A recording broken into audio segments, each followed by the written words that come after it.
말씀드립니다. 먼저 이기일 제1통제관이 코로나19 대응 방안 등을 설명하겠습니다. 예, 중대본 제1통제관 이길입니다. 3월 18일 금요일입니다.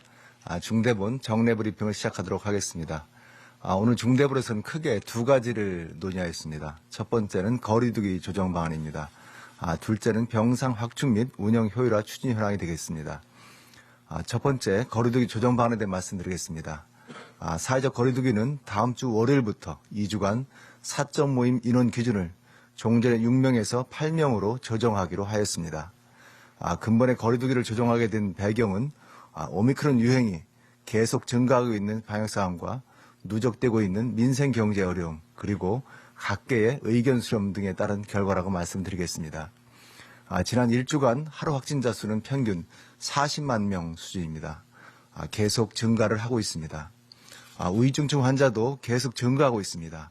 1000명을 초과했고 사망자도 지난 1주간 하루 평균 273명 이상이 사망을 하셨습니다.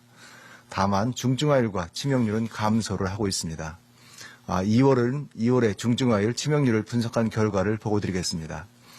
중증화율은 1월에 0.63%에서 2월 들어 0.16%로 큰 폭으로 감소를 하였습니다. 치명률도 1월에 0.31%였습니다. 이에 비해서 2월은 0.09%로 3분의 2 이하로 낮아졌습니다. 특히 60세 이상의 치명률도 1월에 2.91%에서 2월 0.70%로 4분의 1 이하로 낮아졌습니다. 중증 사망 최소화를 위한 방역과 의료체계 개편이 유효하게 이루어지는 결과라고 판단되고 있습니다. 의료체계 가동률은 점차 상승을 하고 있습니다. 현재 중환자 병상은 66.5%가 사용 중에 있습니다.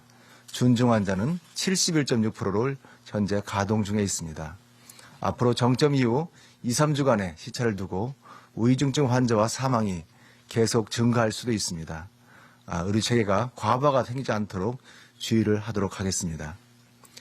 정부는 오미크론 특성을 고려하여 확진자 억제에서 중증과 사망 최소화로 목표를 전환하고 방역과 의료체계 개편을 점차 재편하고 있습니다. 이에 따라 거리두기의 효과성과 효율성이 저하되고 있습니다. 거리두기에 대한 불만도 점차 커지고 있는 상황이 되겠습니다. 자영업자와 소상공인분들께서는 상당히 어려움도 있고 또한 일반 국민께서도 많은 불편함을 감수를 하고 계십니다. 다만 전면적으로 거리두기를 완화하기에는 아직은 불확실성이 있습니다. 이 점을 상당히 중요하게 고려를 하였습니다. 전문가들과 질병청의 분석 결과로는 금주 또는 늦어도 다음 주에는 정점이 나타날 것으로 예측을 하고 있습니다.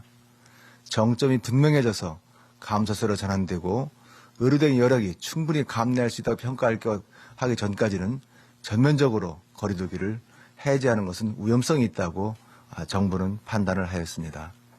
이에 따라 이번 조정은 최소한도로 조정을 하되 정점 이후 유행 규모와 의료체계 여력이 확인하면서 점차적으로 완화하기로 검토를 하기로 하였습니다.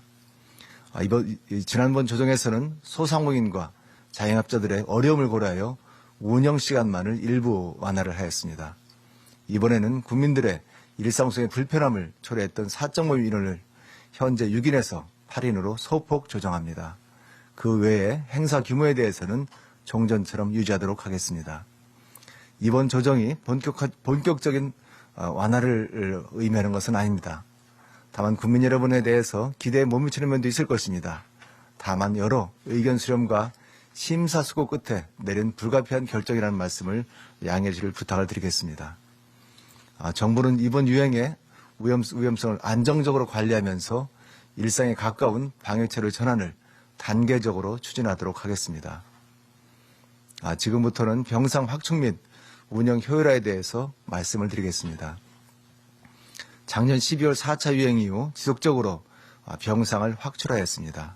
또 효율화도 한 결과 확진자 규모 증가에도 비해서 낮은 수준으로 병상 가동률을 현재 관리하고 있습니다. 작년 12월 16일입니다.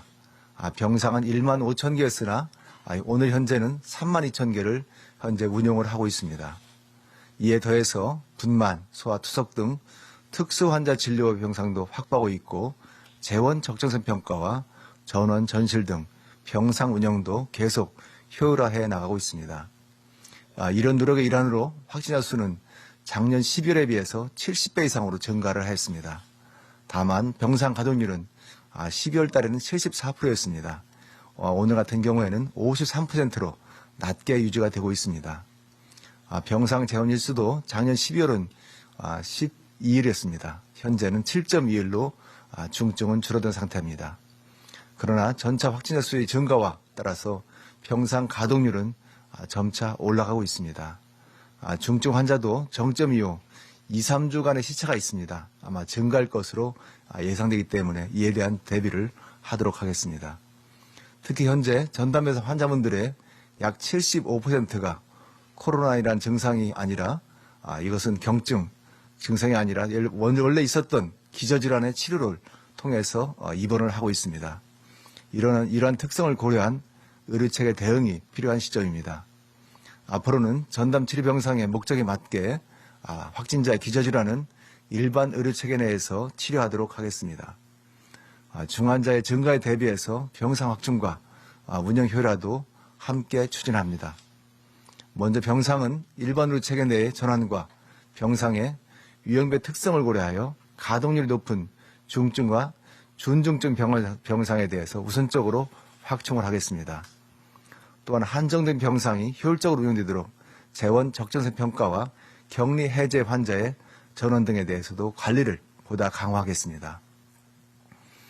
중증 이상의 재원 적정성 평가는 평가, 권고, 명령, 처분 4단계로 이루어졌습니다. 이것을 권고 절차를 생략해서 3단계로 단축하도록 하겠습니다. 격리 환자에 대한 전원 등의 명령도 중증 병상은 현재는 주 1회입니다. 이것을 주 2회로 확대하도록 하겠습니다. 준중증, 중등증 병상에 대해서도 3월 4일 첫 시행한 이후 전원된 명령에 대해서 준중증은 주 2회, 중등증에 대해서는 주 1회를 주기적으로 실시할 것입니다. 이러한 병상 효율화 조치는 3월 20일부터 시행토록 하겠습니다. 전담 치료 병상에 대한 관리도 보다 강화하도록 하겠습니다. 병상 확충에 대한 지자체의 책임성을 제고하기 위해서 병상 확충 요청 시에는 병상 운영 효율화와 방안을 함께 제출하는 등 관리를 보다 강화하도록 하겠습니다. 추가 확충되는 병상의 손실보상 비용의 지자체가 전부 또는 일부를 부담하는 방안도 검토할 것입니다.